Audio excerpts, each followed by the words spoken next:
So ayan guys, for today's video magluto naman po tayo ng tortang talong. So papakita ko sa inyo kung paano ako nagluto. So ayan, meron tayong tatlong talong pero dalawa lang ang aking lutuin. So ayan, luto na yung aking talong. So ilagay na natin sa plato. Lagyan natin ng water. Lagyan natin ng water. Aba, perfect. Patanggalin natin yung balat. Makakain na rin ako ng torta dito sa Singapore. Meron din sa sa Lucky Plaza, pero bibili ka na lang ng talong at lutuin mo kasi expensive doon. O, diba? May ulam na naman tayo. Ganun lang pala. Akala ko hindi na pwede. Pwede pala. Akala mo lang yun, Sel. Pero pwede. O, diba? O, perfect. Ang ganda ng pagkaluto. Luto na. Pwede na siyang kilawin. Tara! Tatapan natin itong isa. Ayan, pasensya na at ako'y naputot. Masakit pa yung lalamunan ko. Kasi pinipilit ko pa rin magsasalita. Pag umaga, kanina, wala talaga akong hindi ko may labas yung boses ko. Pero ngayon, medyo okay na kasi uminom ako ng maraming maligamgam na tubig. Medyo nag-clear na siya. Ayan. Masarap na naman yung pagkain natin. Ayan, basta Pilipino po, masarap. Ganun lang. Ay. So, check na natin. O, dalawa. Ay, naputot. Natin natin ito ulit. Yan na kailangan malinis. So, ito. Gasan natin. Ayan na, okay na siya. Lagyan na natin ng itlog. Basagin natin yung dalawa. Lagyan natin dalawa para mas magandang tingnan. Kasi pa naman ata. Ano ba yan? Ayan. Madali lang mabasag. Ang lipis ng niya, oh. Pwede mo siyang iganon. Gusto muna tayo ng Gusto muna tayo ng tawag yan. Kamay. So, maglagay tayo ng salt. Ayan, so maglagay tayo ng pampalasa. So, meron akong all-in-one seasoning. Ayan. Kahit ano gamitin yung sarap na besan. Pero masarap din ito malinam-nam. So, lagyan lang natin ng konti.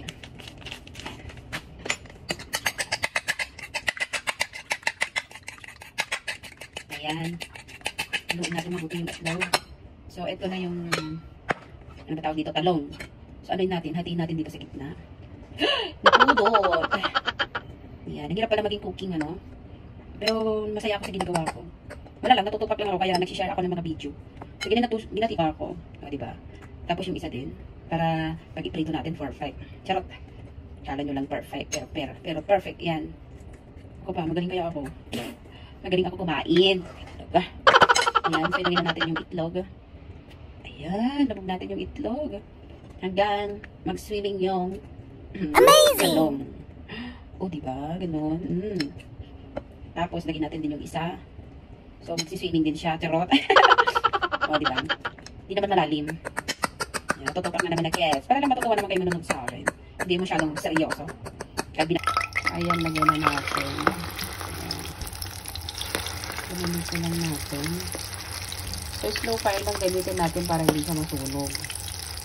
Lagyan pa natin ng egg. Diba? Dahan-dahan lang yung niya, yung mahina lang yung apoy niya, hindi siya masusunog agad. Ayan. So, ayan, luto na siya. So, lagyan na natin sa plate. Ayan. Lagyan ng color. Amazing! Sa plate. So, lagyan naman natin yung isa na mayroon siyang breadcrumbs. Sige pa natin itong breadcrumb dito sa babaw. Yung natirang itlog, ilagay na natin. Sayang naman pag hindi natin ilagay yung itlog. So, tanggalin natin yung nagbablock dito para hindi siya didikit sa talong. Ito. So, lagay naman dito sa kabila. Ayan. Ang ganda ng pagka, niya. Pero, dalawang beses natin siya i-fry. Palamigin natin tapos painitin natin para check natin kung anong pagkaiba yung may breadcrumbs. Kaya guys, ito na. So, naman natin dito sa plate. So, ganito yung itsura niya. Sobrang laki. Ayan. So, ayan guys. Pwede na tayong kumain. Pero ang laki. Dami ko kasi yung lagay na itlog. So, ayan guys. Thank you for watching. See you on next video. Bye-bye. Kain po tayo.